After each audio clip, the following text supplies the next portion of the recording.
So good Yantif and Chag Sameach. One Tuesday morning in September, many years ago, I was attending a Jewish nature educator training session in Northwest Connecticut when a plane hit my father's office building.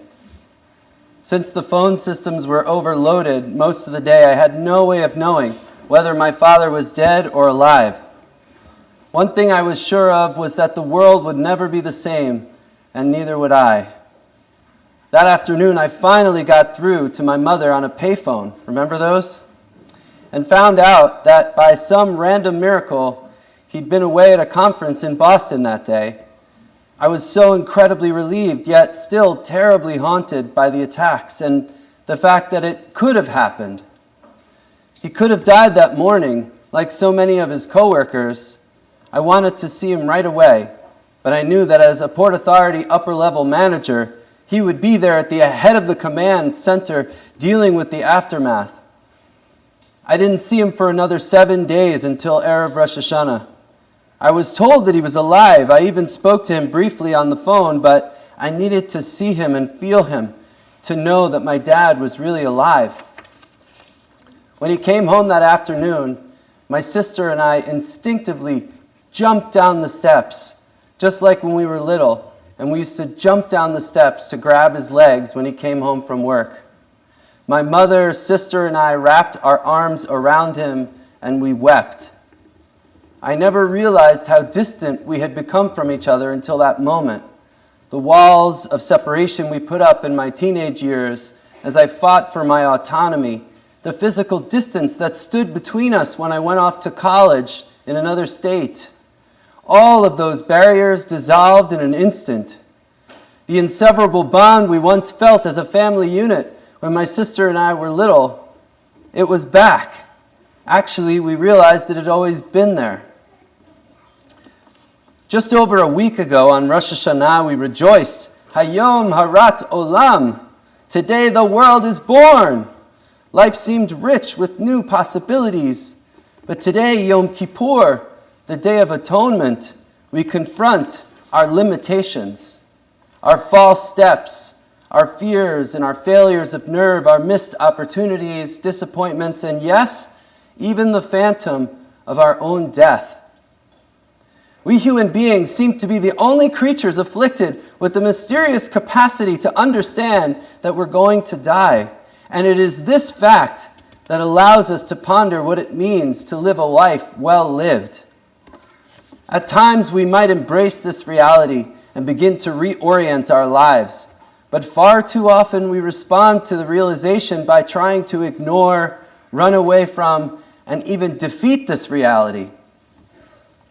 Which reminds me of a story about a Catholic priest, a Protestant minister, and a rabbi who were, this is a serious story, come on, who were attending a fellow clergy's funeral and witnessed a really touching and inspiring eulogy.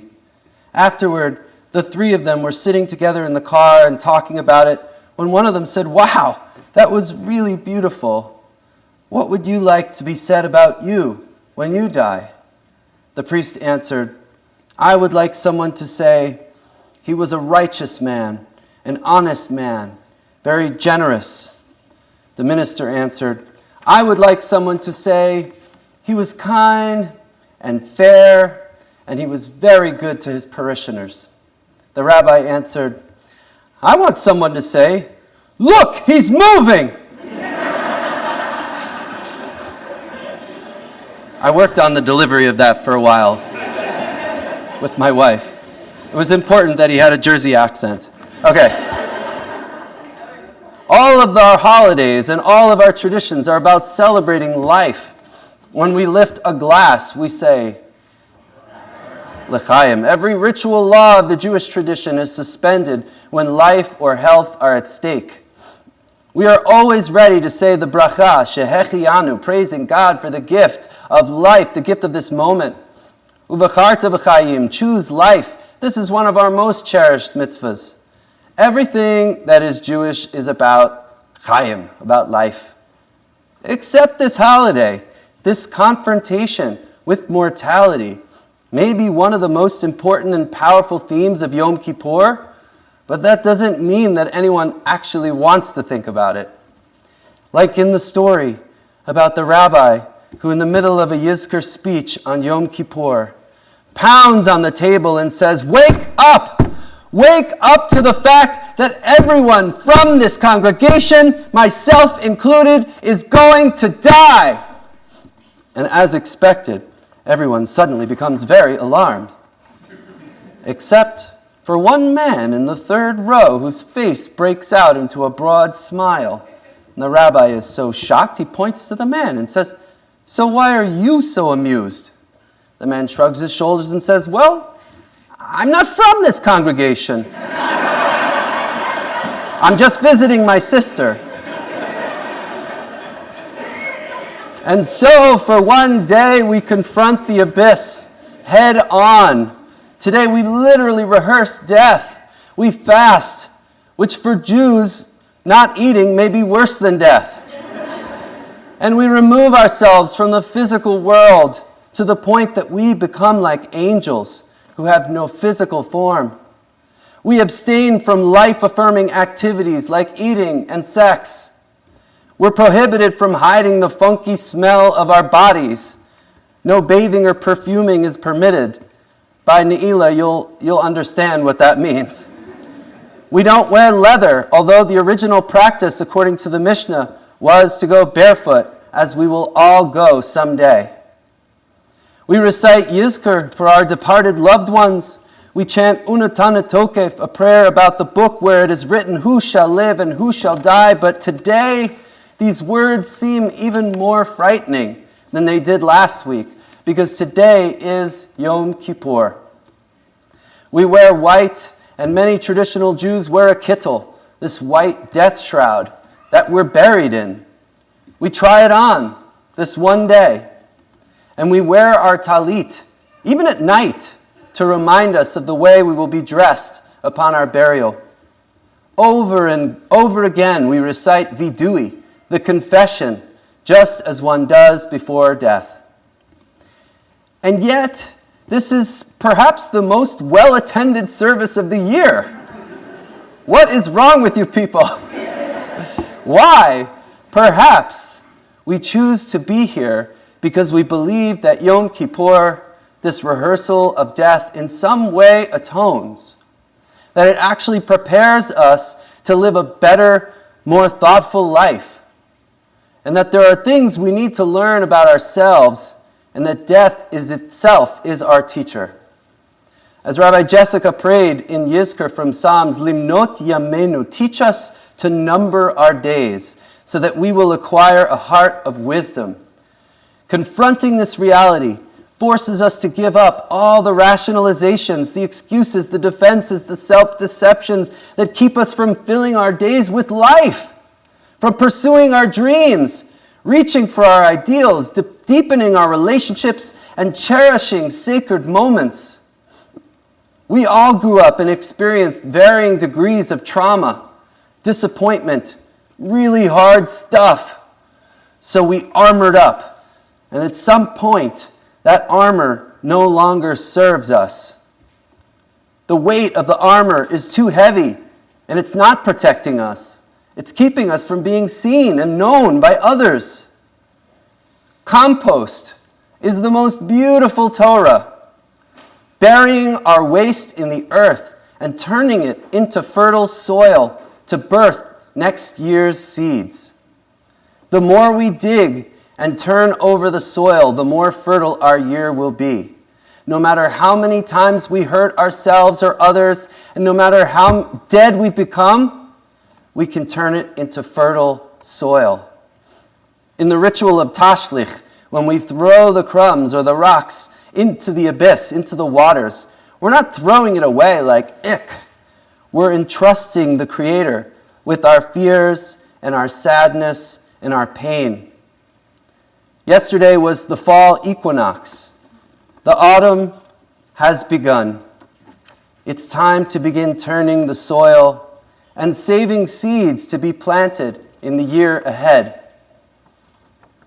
Once a year, we fast and pray to chip away at the outer shells and make room for our true selves to emerge.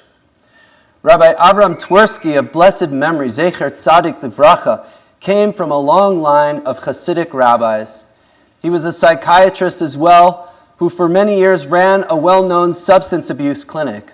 And he explained in a video that was seen by millions online how one day he was sitting in the waiting room of his dentist when he picked up a magazine and came across an article entitled, "How Do Lobsters Grow?" And he thought to himself, "No, what do I care about this? Not even a kosher animal." But then he began to read, and he was blown away by this animal's Torah.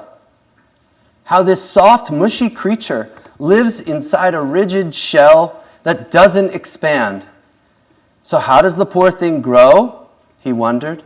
Well, as it begins to grow larger, it begins to feel more and more uncomfortable until one day it moves to a safe area under a rock and simply casts off the confining shell and begins to grow a new one. What beautiful Torah! That the stimulus for growth is a sense of discomfort. And I know we're all feeling that right now, right? It's a stimulus for growth.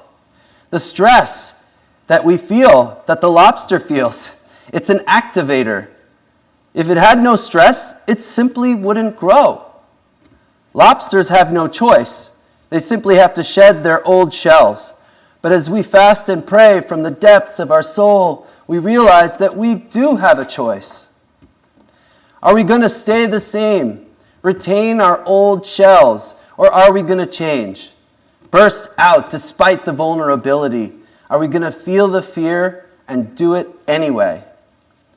The stories told of Zusha of Hanipol, the great Hasidic master, who lay crying on his deathbed. His students asked him, "Rebbe, why are you so sad? After all the mitzvahs and the good deeds you've done, you will surely have a great reward." "I'm afraid," said Zusha, "because when I get to heaven, I know God's not going to ask me, 'Why weren't you more like Moses?' or 'Why weren't you more like King David?' But I'm afraid that God will ask me, 'Zusha, why weren't you more like Zusha?' And then what will I say?" Today we remind ourselves that life is not a competition against anyone else, but it's about being our truest selves. Now I want to tell you about an Australian woman named Bronnie Ware, who began a career in palliative care at a hospice center several years ago, working with patients in the final stages, usually the last 3 to 12 weeks of their lives. Over the course of her time with these patients, she began to note trends in the way that the dying spoke about and reflected upon their lives. And she compiled a list of the top 5 regrets people in hospice express on their deathbeds. Number 1, I wish I'd had the courage to live a life true to myself and not the life others expected of me. Bronnie Ware says that this is the most common regret of all. On the cusp of death, people see their lives with a kind of clarity that generally otherwise eludes them. And what do they see? Unfulfilled dreams, unnecessary sacrifices, time wasted as we undermine ourselves trying to please everyone else. Number 2, I wish I hadn't worked so hard. I think we can all relate to that. Capitalism has done a number on us. Someone once told me that he realized when his daughter left for college that he could count on one hand the number of times he'd made it home for family dinner. Many of Ware's patients spoke about work as a treadmill that they just couldn't step off. Number 3, I wish I'd had the courage to express my feelings. The dying speak of having lived in fear, of working to suppress their instincts and feelings in order to appease others and not stir the pot. As a result, Ware says, they settled for a mediocre existence and never became who they were truly capable of becoming. Number 4, I wish I'd stayed in touch with loved ones. How many of us can relate to that one? Friends, loved ones? Yeah. On their deathbed, people talk about the one who got away and the ones who got away, the relationships that we devoted heart and soul to over many years, which faded into obscurity when life just got too busy. Ware says that everyone misses their friends when they're dying. And number 5, I wish that I'd let myself be happier. All of these regrets are really about being stuck in a broken relationship, stuck in a destructive pattern, imprisoned by habits that we might have left behind years ago, stuck in a script and suppressing our lifetime, our real longing after years of working with the dying, whereas research indicates that without some dramatic intervention, most of us will die with regret, personal, relational, spiritual regret. And I doubt that any of this is surprising to you. But here's what might surprise you.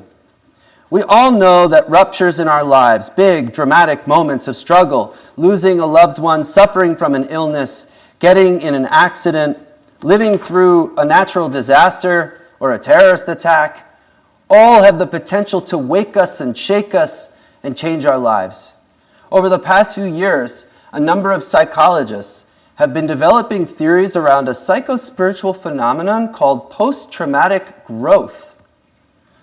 Post-traumatic growth is when the change after an extremely challenging experience is ultimately positive rather than negative.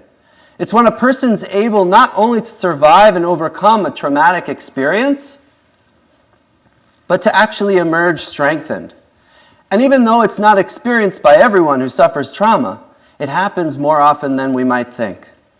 This doesn't mean that the trauma doesn't hurt, but rather that the pain is ultimately fortifying and can lead to deeper wisdom and growth, in the way that a knife is used to carve out the inside of a wooden bowl. The deeper the cuts, the more capacity the bowl has to hold nourishment. Our sages teach, Makom sheba'alei tshuva omdin, that the place where a Baal Teshuvah, one who is a master of repentance, who's caused hurt and returned and brought healing, this person stands at an even higher spiritual plane than tzadikim gemorim, one who never errs and is completely righteous. Why? Because the one who does tshuva has plunged to the depths, seen what is possible, and made it back. That's what post-traumatic growth is all about. Because of what you've experienced, you're able to come back with deeper appreciation, with a broader perspective, and a stronger will to live meaningfully. While spending the day in shul, we can ask ourselves, am I living the life I want to lead? Am I relating to my spouse, my children, my parents, my siblings, my coworkers, my neighbors, my friends, as if today may be my last?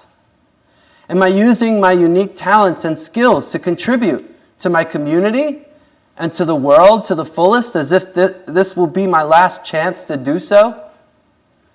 I've only been here at OZ for 2.5 months, but already I feel the warmth of the multi-generational extended Jewish family that we have here, and have seen the huge amount of opportunities every week to collaborate with others in doing mitzvahs and tikkun olam, healing the world.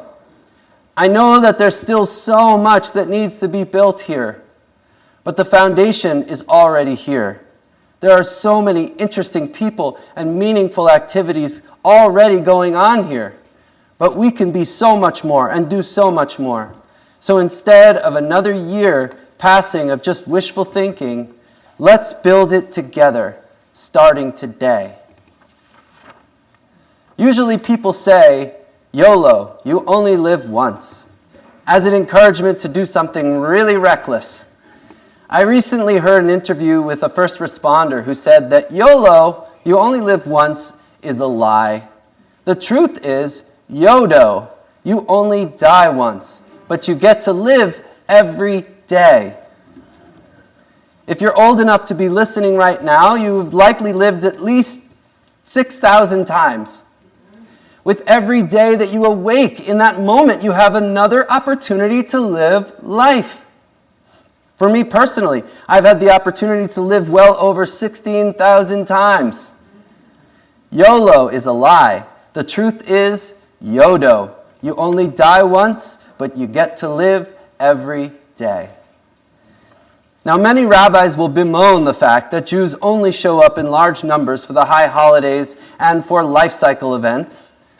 Now, it's easy to understand why people come out in big numbers for life cycle events, like a bar mitzvah, a bris, a baby naming, a wedding, a funeral, because these are the ways that we mark our departure from one phase of life and consciously enter into the next phase. They help trigger us to leap forward through the doorway with our whole selves, to embrace radical change and transformation from who we used to be to who we are becoming. So perhaps these holidays are so much higher and more well attended than all the other holidays because they are really more like life cycle events than holidays. In that they help us mark our departure from the previous year to our arrival here on the other side of the doorway. They open the path for us to embrace radical change and transformation from who we used to be to who we are becoming. Yom Kippur ends with dancing. You don't want to miss Ne'ilah. A tekiah gedola, a great shofar blast, and then a full moon party under the sukkah.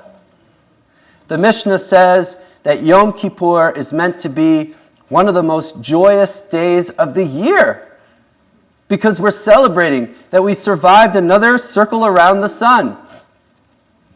The gift of this terrifying and awesome holy day is the ability to walk away when the sun sets with the euphoria of someone whose life has been saved, without having to undergo the risk of actually standing on the cliff, like the poor goat. Instead, we imagine collectively that we're all on some very deep level, truly at the edge, but able to come back, at least this time. I remember one rabbi in Jerusalem teaching me that Yom Kippur is the most joyous of festivals because on this day, we get a miraculous new lease on life. It's like we're going to the banker when you kind of didn't invest all of your $1 million loan the best way possible, and you're worried that he's going to foreclose on you. You start by apologizing profusely and crying, and he takes one look at you and remembers who you are and says, forget about paying back that loan. It's okay. And you know what? Here's another $1 million. Because I know that you learned, and I believe that you're going to change. How do you think the banker would want us to react after this? Oh, I'm so sorry. I'm so sorry. No, the banker already loves us. He wants us to see us celebrating with dancing. He wants to hear us shout, yes, I'm blessed with life, and it's worth more than $1 million. At the very end of Yom Kippur, just before we blow the great tekiah gedolah, the shofar, and please bring your shofarot so we can all do it together. Just before the great tekiah gedolah and the break the fast, there is this incredibly dramatic moment when we stand together as one unit and triumphantly proclaim Shema Yisrael over and over, and other words that we repeat many times. These words that are normally chanted in an undertone on one's deathbed. It's part of the deathbed ritual. But we shout them together with great joy, as if we've been through to the other side of death and come back again, wiser, more full of life than ever before. So I urge you to come back for the closing service Ne'ilah so you won't miss the climax of the entire year. That's when we experience Yom Kippur not just as a ritual staging of death, but as a rebirth. Through all the fasting and praying, we leave the old dead parts of ourselves, our shells, back on the earth, where we left our bodies. With the lightness of angels, we ascend up to the heavens to be cleansed and purified by the waters of God. Then at Ne'ilah, we make it out of heaven just before the gates clanged shut. and we blast the shofar with one last tekiah gedolah, crying out with the shofar like a woman in labor. And our souls return to our bodies renewed, rejewed, and ready for food. Ready to appreciate and more fully love the people in our lives. Grateful for the simplest gift of being alive in this body and being able to participate fully in this life and no one else's. And as we fast today, may we all be taken to the edge so that as our bodies are weakened, our spirits will become strengthened. May we forgive and be forgiven. May we shed and wash away all the layers of armor until all that's left is love. Gamar Chatima Tova, may we all be sealed for life and health and simcha, lots of meaningful joy in 5784. Good Yantiv.